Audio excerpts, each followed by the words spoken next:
ఓం గం గణపతయే నమః. ఓం శ్రీ మహాలక్ష్మీ దేవ్యే నమః. ఓం హిమకుంద మృణాలాభం దైత్యానాం పరమం గురుం సర్వశాస్త్ర ప్రవక్తారం భార్గవం ప్రణమామ్యహం. ఓం శుక్రగ్రహదేవతాయే నమః. ఓం నమస్తేస్తు మహామాయే శ్రీపీఠే సురపూజితే శంఖచక్రగదాహస్తే శ్రీ మహాలక్ష్మీ నమోస్తుతే. శ్రీ మహాలక్ష్మీ దేవ్యే నమః. వీక్షిస్తున్నటువంటి అందరికీ కూడా మరి మనం ఈ యొక్క జూన్ నెల మొత్తం కూడా మేషరాశిని ఆవహించి మేషరాశిలో తన యొక్క స్థితిని నెలకొల్పబడినటువంటి శుక్రుని గురించి తెలుసుకుందాం. ఎందుకంటే ఇప్పటి వరకు దాదాపుగా 30వ తేదీ వరకు, మే 30వ తేదీ వరకు 3.5-4 నెలల పాటుగా మరి ఈ శుక్ర భగవంతుడు అంటే శుక్రగ్రహము అటు శనితో రాహువుతో తన యొక్క సంచారాన్ని ముందుకు వెనక్కి ఆ యొక్క శని నక్షత్రాలలో ఉండి చాలా విధములైనటువంటి ఇబ్బందులు పడ్డాడు. ఎందుకంటే ఈ శుక్రుడు చాలా చాలా అందమైనటువంటి గ్రహము, చాలా ఉదార స్వభావం కలిగినటువంటి, ప్రేమ కలిగినటువంటి గ్రహము, అత్యంత శ్రేష్టమైనటువంటి గ్రహము. రాక్షసులకే గురువు అయినప్పటికీ కూడా ఈ యొక్క మానవ లోకంలో మరి ప్రతి మనిషికి అందం మీద ఎంతో తను అందంగా ఉన్నాననే భావంతో తన యొక్క జీవితాన్ని ముందుకు తీసుకెళ్తూ ఉంటాడు. ఎందుకంటే ఆ యొక్క స్వాభిమానం లేకపోయినట్లయితే కనుక వారు అడుగు కూడా ముందుకు వెళ్ళలేని పరిస్థితి, బయటికి కూడా రాలేరు, మాట్లాడలేరు కూడా. కాబట్టి ఈ యొక్క శుక్రుడు దాదాపుగా ఈ మే 31వ తేదీ నుండి కూడా 29వ తేదీ జూన్ నెల వరకు కూడా దాదాపుగా 29-30 రోజుల వరకు కూడా ఈ మేషరాశిలో అటు అశ్విని నక్షత్రంలోను, అట్లాగే భరణి నక్షత్రం తన యొక్క సొంత నక్షత్రంలోను, కృత్తికా నక్షత్రంలోను తన యొక్క చారని సలుపుతూ ఉంటాడు. దాదాపుగా ఈ యొక్క శుక్రుడు మే 31వ తేదీ నుండి జూన్ 12వ తేదీ వరకు కూడా అశ్విని నక్షత్రంలో ఉంటాడు. ఈ అశ్విని నక్షత్రంలో ఉండటం ద్వారా శుక్రుడు మేషరాశి తన యొక్క శత్రు యొక్క రాశి, ఆ శత్రు రాశిలో ఉండి సరైనటువంటి ఆలోచనలు కానీ, సరైనటువంటి ఫీలింగ్స్ కానీ, వాక్కుని కానీ అంటే జారవిడ్చేస్తారు. వాక్కుని అంటే స్త్రీల యందు కొంత అనాగరికంగా ప్రవర్తించేటటువంటి మనస్తత్వం కూడా కలిగే అవకాశాలు ఉన్నాయి. ఎందుకంటే కేతు యొక్క నక్షత్రంలో ఉన్నప్పుడు. కాబట్టి 12వ తేదీ వరకు కొంచెం జాగ్రత్తగా ఉండడం మంచిది. తదుపరి జూన్ 13వ తేదీ నుండి జూన్ 25వ తేదీ వరకు కూడా సొంత నక్షత్రంలో భరణి నక్షత్రంలో ఉండటం చాలా విశేషమైనటువంటిది. అందరికీ కూడా విశేషమని చెప్పుకోవాలి. ఎందుకంటే ఏ గ్రహమైనా సరే సొంత నక్షత్రంలో ఉన్నప్పుడు మంచి బలాన్ని కలిగి ఉంటుంది. మరి ఈయన ధనాన్ని ఇచ్చేటటువంటి వాడు, మంచి వాక్కుని, సౌందర్యాన్ని, అందాన్ని, కళలని ఇట్లా ఇచ్చేటటువంటి వాడు. ముఖ్యంగా సినిమా పరిశ్రమకి సంబంధించిన లలిత కళలకి సంబంధించినటువంటి గానము, రాగము, అట్లాగే భరతనాట్యము, ఇంకా వివిధ కావ్య రచనలు చేసేటటువంటి వారు, డైరెక్టర్లు, ప్రొడ్యూసర్స్కి, ముఖ్యంగా ప్రొడ్యూసర్స్కి, సినిమా యాక్టింగ్ చేసేటటువంటి హీరోలందరికీ, హీరోయిన్లకి కూడా విశేషమైనటువంటి సౌఖ్యం ఈ యొక్క సొంత నక్షత్రంలో ఉన్నప్పుడు కలిగే అవకాశాలు ఉన్నాయి. ఆ తదుపరి జూన్ 26వ తేదీ నుండి జూన్ 29వ తేదీ వరకు కూడా మేషరాశిలో కృత్తికా నక్షత్రం, రవి యొక్క నక్షత్రంలో ఉండటం ద్వారా వీరికి కొంత గవర్నమెంట్ నుంచి ఈ సినిమా వాళ్ళకి కానీ, లేకపోతే లలిత కళల వాళ్ళకి కానీ కొంత అనుకూలమైనటువంటి పరిస్థితులు, చక్కటి కీర్తి గడించటము, గవర్నమెంట్ సంస్థల నుంచి కానీ లేకపోతే ప్రభుత్వం నుంచి కానీ ఉన్నతమైనటువంటి గౌరవ పురస్కారాలు లభించే అవకాశం ఉంటుంది. కాబట్టి శుక్రుడు ఈ యొక్క మానవ ప్రపంచంలో శుక్రగ్రహం నుంచి స్త్రీలు ఉద్భవించారని, అట్లాగే కుజగ్రహం నుంచి పురుషులు ఉద్భవించారని నానుడి. కాబట్టి అందానికి ప్రతీక శుక్రుడు.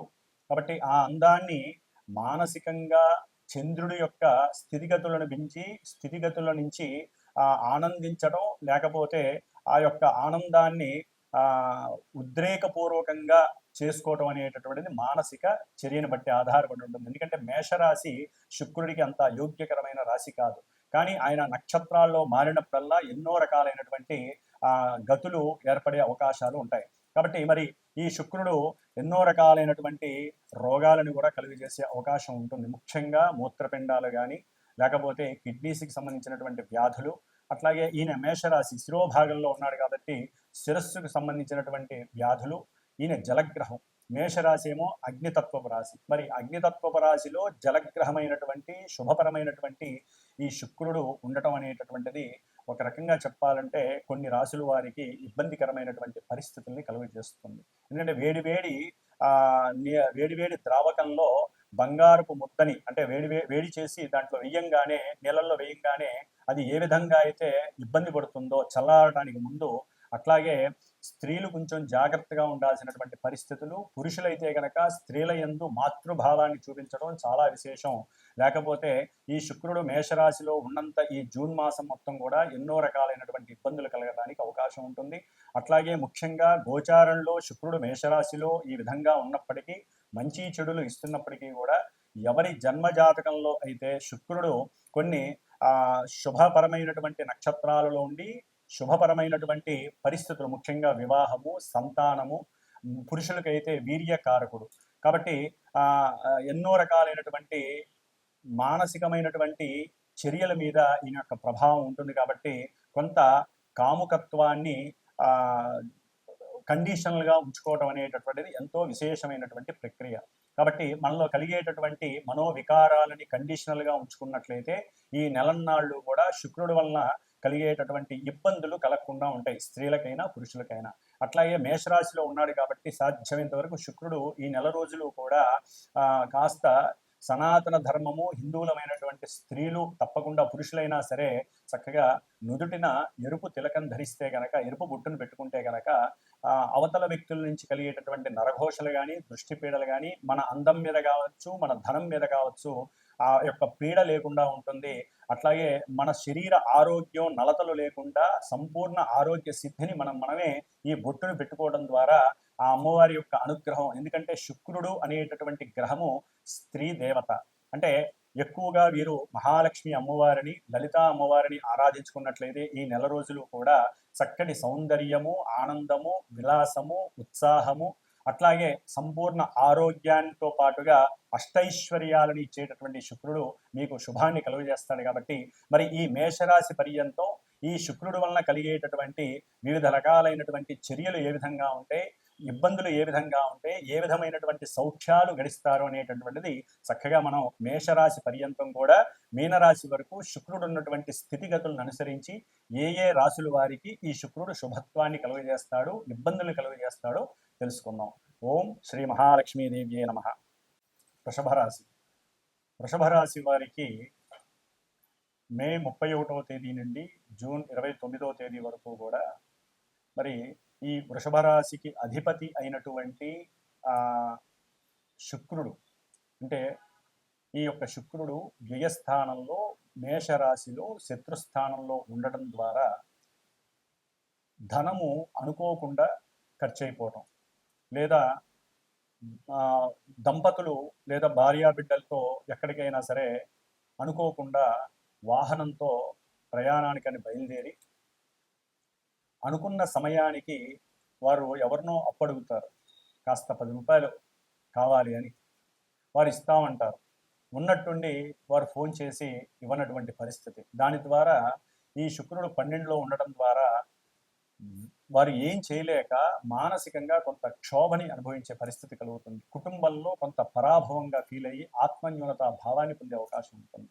అట్లాగే మరి ఈ వృషభ రాశిలో ఉన్నటువంటి కృత్తికా నక్షత్రం, అట్లాగే కృత్తికా రోహిణి నక్షత్రం, మృగశిర నక్షత్రం, 3 నక్షత్రాల యొక్క ఫలితాలు ఈ యొక్క శుక్రగ్రహం అనేది ఇవ్వడానికి అవకాశం ఉంటుంది.